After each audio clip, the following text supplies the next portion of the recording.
इक्तिदार में बैठे बूमर्स के लिए अब यह किस्सा तमाम हो चुका है।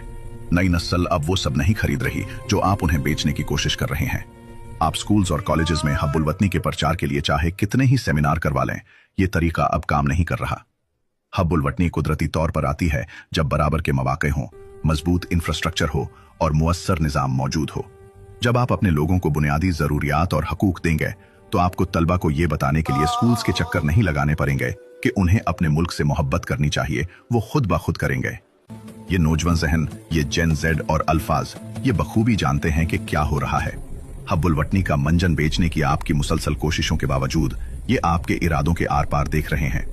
इंटरनेट का शुक्रिया और जो थोड़ी बहुत तालीम हमारे पास बच्ची है उसका शुक्रिया। अवाम को जाहिल रखने की आपकी तमाम तर कोशिशों के बावजूद आप नाकाम हो चुके हैं। आप लोगों को ये बताने में नाकाम हो चुके हैं कि उन्हें क्या सोचना चाहिए, वो अब खुद सोच रहे हैं। हो सकता है कि वो बोलने से थोड़ा डरते हों क्योंकि वो सांस लेते रहने को तरजीह देते हैं, लेकिन वो आपकी खुद साख्ता परहेजगारी और नेकी के उस ढोंग को साफ देख सकते हैं जो आपने बड़ी होशियारी से रचाया है। हो सकता है आप ताकत के जोर पर इक्तिदार में टिके रहें, लेकिन लोगों को आपकी कोई परवाह नहीं। आप सिक्योरिटी के बगैर अपने घर से बाहर कदम नहीं निकाल सकते। अगर ये बात लोगों में आपकी मकबूलियत या उसकी कमी को बयान करने के लिए काफी नहीं, तो आपको नजरसानी करने की जरूरत है। नौजवान नस्ल अब तंग आ चुकी है। चूंकि उन्होंने सीख लिया है कि वो ताकतवरों को चैलेंज नहीं कर सकते, इसलिए वो मुल्क चोर कर जा रहे हैं। ये सोचना मेरी खाम ख्याली होगी कि वो करप्शन के खिलाफ कोई तहरीक चलाएंगे। वो तहरीक चलाने के बजाय खामोशी से निकल जाने को तरजीह दे गए और मुड़ कर नहीं देखेंगे, क्योंकि उन्होंने देखा है कि उनके जिन दोस्तों ने आवाज उठाई उन्हें खामोश करा दिया गया। लेकिन पुरानी नस्ल के लिए अब सब खत्म हो चुका है। उनका कोई मुस्तकबिल नहीं। नौजवान आबादी और मौजूदा निजाम के दरमियान एक बहुत बड़ा खला पैदा हो चुका है। इनके दरमियान कोई मुश्तरका जमीन नहीं है। जेन जेड तेज इंटरनेट चाहती है, इक्तिदार वाले मजबूत फायरवॉल चाहते हैं। जेन जेड सस्ते स्मार्टफोन्स चाहती है, बूमर्स चाहते हैं कि फोन पर टैक्स लगे। नौजवान फ्रीलांसिंग में आसानियां चाहते हैं, हुक्मरान पाबंदियां बढ़ाना चाहते हैं। इनके बीच कोई समझौता मुमकिन नहीं, और यही वो मकाम है जहां पुरानी नस्ल हार चुकी है। आप जितनी चाहें जंगे रचा लें, जेन जेड उस पर मीम्स बनाएगी।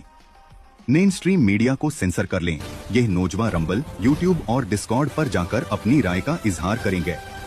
बूमर्स, अब आप ख्यालात को सेंसर नहीं कर सकते। वो दिन गए जब आप लोगों को बेवकूफ बना सकते थे। अब कोई बेवकूफ नहीं बन रहा। हाँ, हमारे पास लाइब्रेरीज नहीं हैं। हाँ, हम अपार्टमेंट का किराया देने की सकत नहीं रखते। हाँ, हम अब गाड़ी खरीदने के काबिल नहीं रहे।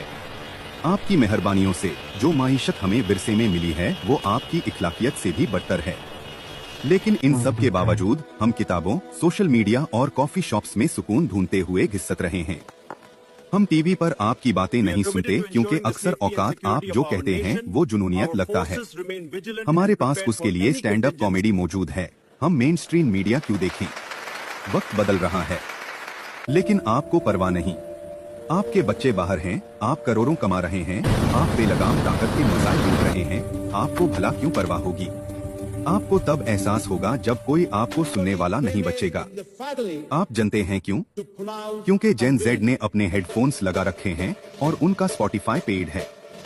अगर हालत नाकाबिले बर्दाश्त हुए तो आधाए नौजवान मुल्क छोड़ देंगे और बाकी आधाए आपको अपना म्यूजिक जबरदस्ती सुनेंगे और वो म्यूजिक अच्छा नहीं होगा। बूमर्स, अब बहुत हो चुका। हम अब आपका बयानिया नहीं खरीद रहे। यह अब घिस चुका है। हमारे चैनल को सब्सक्राइब करें और हमारी सोशल टीम को सपोर्ट करें। शुक्रिया।